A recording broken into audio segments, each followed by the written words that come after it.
The World According to Humphrey by Betty G. Burney. Chapter 15. Happy Hamsterday.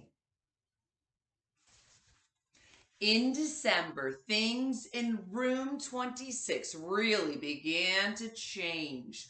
For one thing, it got cold outside and a little chilly by my window. In the early morning, frost pictures would appear on the glass. One picture looked like a big snowflake. Another looked like a lion, scary. Still, it was nice and cozy in my sleeping house. More snowflakes appeared, not real ones, but cut out paper snowflakes bordering all the chalkboards. And there were snowmen made of fluffy cotton and pictures of candles and packages and sleighs. The holidays were almost here. Christmas and Hanukkah and Kwanzaa. There were songs to be sung and presents to be wrapped and a big 2-week vacation to come. The weekend after Thanksgiving break, I went home with Pay Attention Art. He paid a lot of attention to me, but sometimes, not every night, during the week, Mrs. Brisbane would take me home to see Mr. Brisbane, and he'd put up his obstacle course, and we'd laugh and squeak and have a wonderful time. The next weekend, I stayed at Gail Morgenstern's house. Friday night was really nice because she convinced her mom to let me watch while she lit the menorah for the family, and the food was yummy.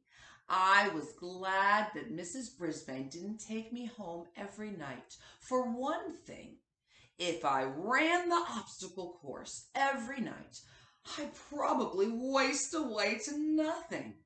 For another thing, I wouldn't have been able to see Aldo. Aldo could now balance the broom on his head. Yep, he put the tip of the broomstick on top of his head and keep it up there a while. He'd have to bob and weave to keep it balanced, and he made funny faces too. But one night during the week, Aldo pulled his chair up close to my cage and said, "Humphrey, old pal, I've got something to discuss." This sounded serious, so I put on my most serious problem-solving face.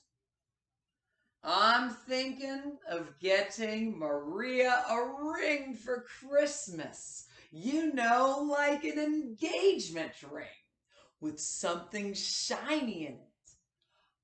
I know we haven't known each other very long, and we wouldn't have to get married right away. On the other hand, I'm no spring chicken, and I'd like to settle down and raise a couple of kids, and maybe a couple of hamsters too, you know." "I understand," I squeaked softly. "So what do you think?" Aldo fixed his big brown eyes on me. "Should I ask her to marry me?" I stood up on my hind legs and screeched, "Do it, do it, do it." Then he stood up and shouted, "You're right, I will. I'd be crazy not to."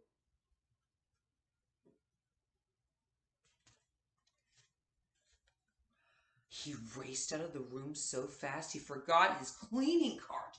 But when he returned for it, he yelled, "Thanks." Sometimes, most times, it pays to squeak up. The third weekend after Thanksgiving, I spent at Heidi Hopper's house and watched her family put up their Christmas tree. It was the most beautiful thing I'd ever seen. Second only to the little tree Heidi put in my cage. It was made of my favorite treat, broccoli. And then it was almost holiday vacation. Suddenly, it seemed as if we didn't have quite as much work to do in class. Everybody was planning the holiday party for the last day of school. One day, Garth, who never used to wait for the bell, stayed after school to ask Mrs. Brisbane a question. May I please bring Humphrey home with me over the holidays? He asked. Mrs. Brisbane looked as surprised as I was. Well, Garth, I thought that was a problem. Garth smiled broadly. My mom is much better now, and Dad says it's okay to bring Humphrey home. Mrs. Brisbane smiled back. That is wonderful news, but I think 2 weeks might be a little much. How about the first weekend in January? Garth nodded, but he looked disappointed. Tell you what, why don't you have your parents bring you by our house to see Humphrey over the holidays? You can watch him run his obstacle course. Garth didn't look disappointed anymore. On the last day of school, everybody was very dressed up. I had on my fur coat as usual. Mrs. Brisbane wore a red and green striped sweater and a green skirt. She also wore a Santa Claus hat. This was an entirely new Mrs. Brisbane, the dressing up Mrs. Brisbane. Class, I have an important announcement. We're having a surprise visitor this morning before our party. So there'll be no vocabulary tests today. After the cheers died down, Mrs. Brisbane went in the hall and waved. A minute later, you'll never guess who entered the classroom. Mr. Bert Brisbane. He was wearing a Santa Claus hat too. He looked a lot better now. No gray stubble or wrinkled pajamas. On his lap, he had a large box. Mrs. Brisbane introduced him to the class and they all applauded. Then he told them that his surprise was actually for me. First, he pulled out something like my cage, only bigger. This is my gift for Humphrey. This extension attaches to his cage and makes it bigger. Now, you're all going to help me build Humphrey his holiday present, his very own playground. The kids squealed and giggled and clapped, and I couldn't hold back a big squeal of my own. I could keep my homey cage with its lock that doesn't lock, but I'd also have my own park to play in.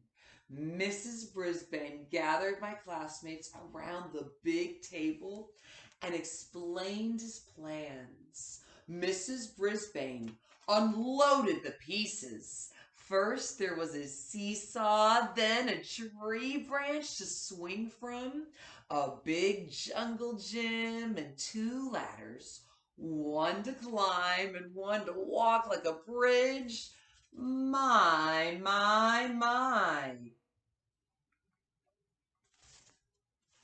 Saya held me while the other kids worked on my cage. She patted me gently and murmured comforting words. Meanwhile, Mr. Brisbane patiently instructed children as they arranged the pieces. He even made sure everyone got a turn.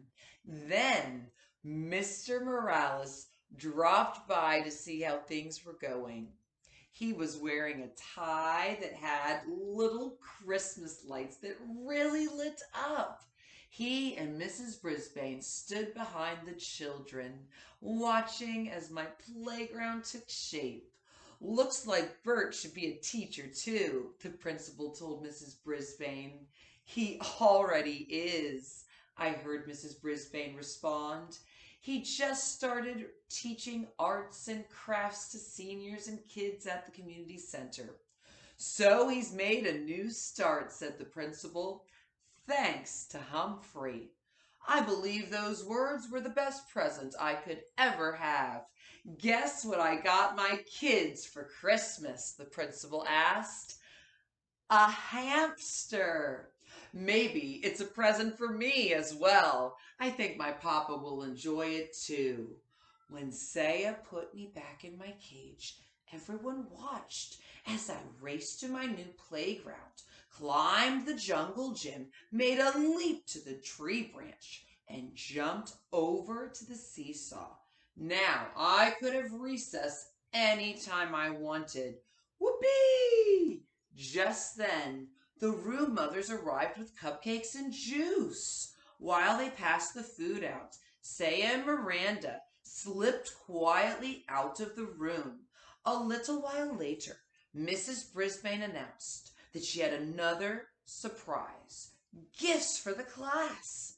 The door opened and in came Miranda and Saya, wearing red dresses trimmed in white fur, not real fur like mine, and white fur hats. They each had a basket filled with small presents, and they danced around the room singing a song about the wonders of winter while they passed the gifts out. When the kids opened their packages, they each found a keychain with a small furry toy hamster attached. The hamsters came in all colors: red, green, purple, gold, silver. Nice. The room mothers presented Mrs. Brisbane with a gift, a pair of red earrings, which she put on right away. I already thought it was a perfect day, but it wasn't really quite perfect until Mr. Morales peeked out into the hall and announced that he had a big surprise. I wasn't sure we could stand many more surprises. And then she walked in. The biggest surprise I could imagine. Miss Mac was back. She was wearing a long flowered skirt and a bright red blouse, and she had a butterfly in her hair. Not a real one, of course. She also had a huge canvas bag with her. Remember me? She asked with a huge smile. My classmates were thrilled, and they all rushed to her side. I was so surprised. I was positively squeakless.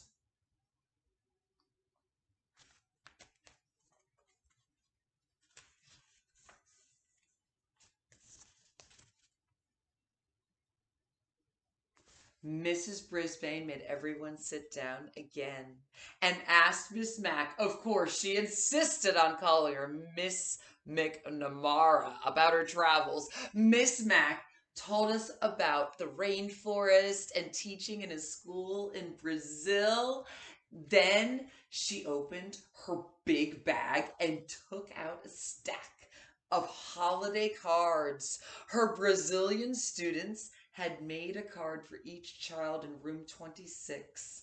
While my classmates were sharing their cards with one another, Miss Mac came over to see me at last. Well, I can see by your cage that you've done very well for yourself, she said with a smile. And here I thought you'd be pining away for me. I squeaked. She reached into her big bag, and I have a present for you. But don't tell anybody. She pulled out a brand new, tiny notebook with blank pages, lots of them, and a new tiny pencil with a very sharp point. I thought you might need this. Then she tucked it behind my mirror. Miss Max stared at me a little longer, then softly said, I've seen a lot of creatures in a lot of places in the last few months, but you're still the handsomest and smartest of all. Yes, yes, yes. And don't worry, I'll be back to see you again. She was still the same wonderful Miss Mac. I'd followed her to the ends of the earth, I thought, or at least to Brazil. But then it hit me. As much as I love her and she loves me, Miss Mac doesn't need me. Not as much as the Brisbanes and my classmates and their families do. Maybe that's what Miss Mac was thinking when she left me in room 26. This is where I belong. All too soon the bell rang. School was over for the day. School was over for the rest of the year. My head was reeling from all the surprises and excitement as we headed out to the car. In the parking lot, Aldo raced over to greet us and wish us happy holidays. He had come to pick Richie up. I hope you have a very happy holiday too, Mrs. Brisbane told Aldo. Aldo grinned until his huge mustache shook like Santa's tummy. I'm sure I will, you see. I just got engaged. I'm going to get married. Yahoo! I squeaked with delight. Aldo leaned toward me. Thanks, my friend. That night at the Brisbane's house, there was one more surprise. The doorbell rang and a very tall and good-looking young man appeared. He was wearing a Santa Claus hat, but he wasn't Santa. He was Jason, the Brisbane's son. He'd come all the way from Tokyo to surprise his parents. They were so happy to see him. They both cried a little. I almost cried too. Soon the house was filled with friends and neighbors, and Mrs. Brisbane played piano while everyone sang carols and drank hot cider. I nibbled on raw apple and squeaked along. Later that night, when the house was quiet, I thought about all I'd done in the month since I'd left Panorama. I didn't know anything about the world then, but I've sure learned a lot. I can read and write. I know all the state capitals. Just ask me one. I learned you should never, ever turn your back on a dog, and that it's a good idea to turn off the TV once in a while. I found out kids have problems, and so do teachers and principals. Sometimes all people need is a little encouragement. Most of all, I learned that one small hamster really can make a difference. I decided to write down some of the things that I learned from my adventures, but there was just one more line left in my first notebook. So I thought and thought, and then I scribbled down exactly what I was feeling deep in my hamster heart. Joy, joy, joy to the whole wide world. And that includes you, Humphrey.